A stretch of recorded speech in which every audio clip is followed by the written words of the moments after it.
Hello বন্ধুরা, আজকে আমি একটা রেসিপি করব যেটা তোমাদের সাথে আমি শেয়ার করছি। আজকে আমি করব মাংস। তো মাংসের জন্য আমি নিয়েছি, দেখো, এটা হলো মুরগির মাংস। তারপরে নিয়েছি আমি আলু, পেঁয়াজ আর এই যে আদা। আর এই জন্য আমি নিয়েছি পেঁয়াজ, রসুন, মরিচ। এটা আমি পেস্ট করব, পেস্ট করে তারপরে মাংস দেবো। তো তোমরা আমার সাথে থাকো, আমি দেখাবো আমি কী করে রান্না করি। সবাই তো রান্না করে, কিন্তু আমি কী করে রান্না করি তোমাদেরকে অবশ্যই দেখাবো। তো থাকো। প্রথমে আমি আলুটাকে ভেজে নেব। এই যে আলু, আর তেল গরম হচ্ছে, অল্প তেল দিয়েই ভাজবো, কিন্তু সরষের তেল দিয়ে খেতে মাংস অনেক ভালো লাগে। এমনি তো আমরা সাদা তেল দিয়ে তরকারি খাই, কিন্তু সরষের তেল দিয়ে মাংস হলে আমরা সরষের তেল দিয়ে তরকারিটা রান্না করি। তো এখন তেলটা একটু গরম হবে আমি আলুটা ভেজে নেব। এই যে ভাজবো এখন আলুটাকে ভালো করে একটু ফ্রাই করব। মাংস হওয়ার আগে প্রথম আমরা আলুটাকে একটু ভেজে নিই, তো খেতে মাংসটা অনেক টেস্ট লাগে। তো এটাকে আমি একটু লাল লাল করবো। দেখো এখন তো এটা দিয়েছি, একটু লাল লাল করবো। আমাদের আলুটা দেখে নাও, আলুটা একটু লাল লাল হয়ে গেছে। এখন আমরা এটা একটা প্লেটে নামিয়ে নেব।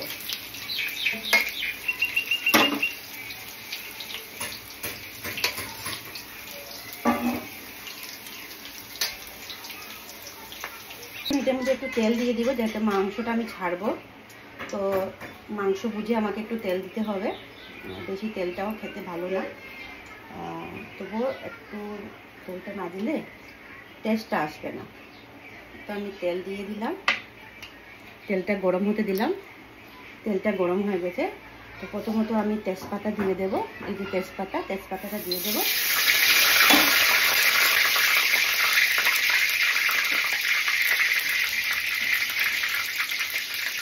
তেজপাতা দেওয়ার পর তারপরে আমি দেবো পেঁয়াজ কুচি করে রেখেছিলাম, ওই পেঁয়াজটা দিয়ে দেবো।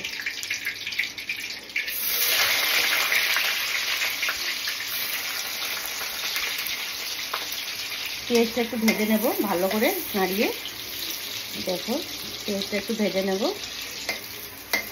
তারপরে যে মাংসটা রেখেছিলাম আমি, ওই মাংসটা এখন এখানে দিয়ে দেবো।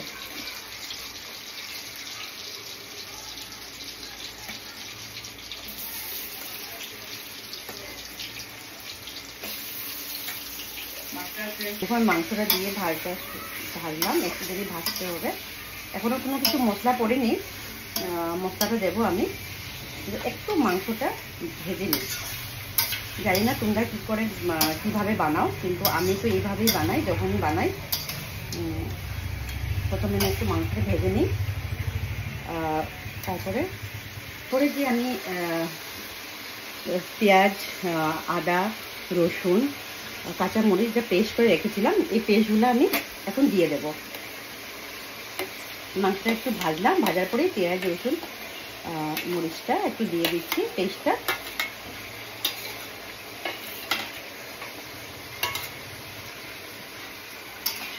দিয়ে একটু ভালো করে নাড়িয়ে দিই। জানি না তোমাদেরকে কীভাবে লাগবে, কিন্তু আমি এইভাবেই বানাই। একটু নাড়িয়ে নিলাম। এখন আমি দেব হলুদ গুঁড়া,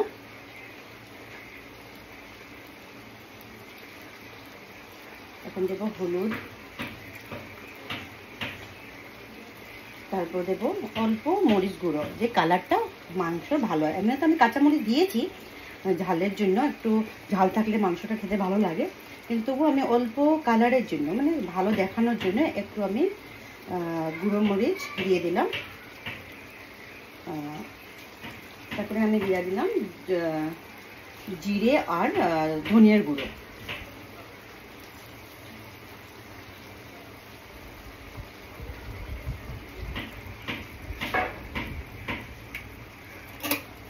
এখন ভালো করে এটাকে মিক্স করে নিই। অ্যাকচুয়ালি মাংস হলে একটু মশলা যদি ভালো করে না দাও তো এটার স্বাদটা ভালো আসবে না, মশলার উপরেই মাংসটা আছে। তারপরে এখন আমি দিয়ে দেবো স্বাদ মতো নুন। স্বাদ মতো নুনটা দেবো, এই যে নুনটা দেবো।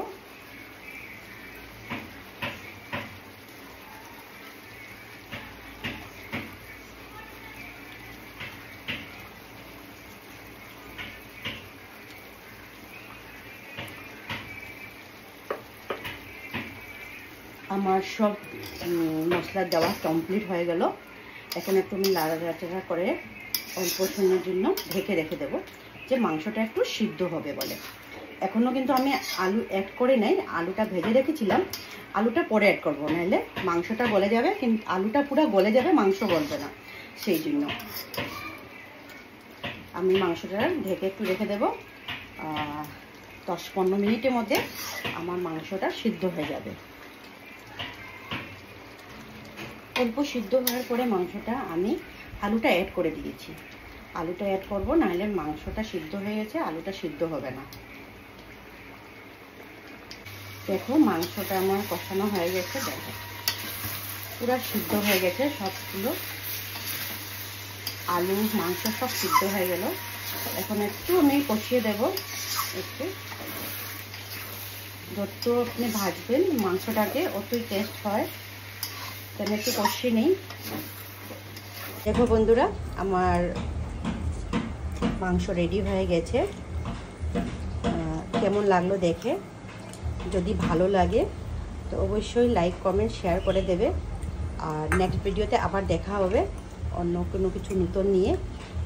তো সবাই ভালো থেকো, সুস্থ থেকো।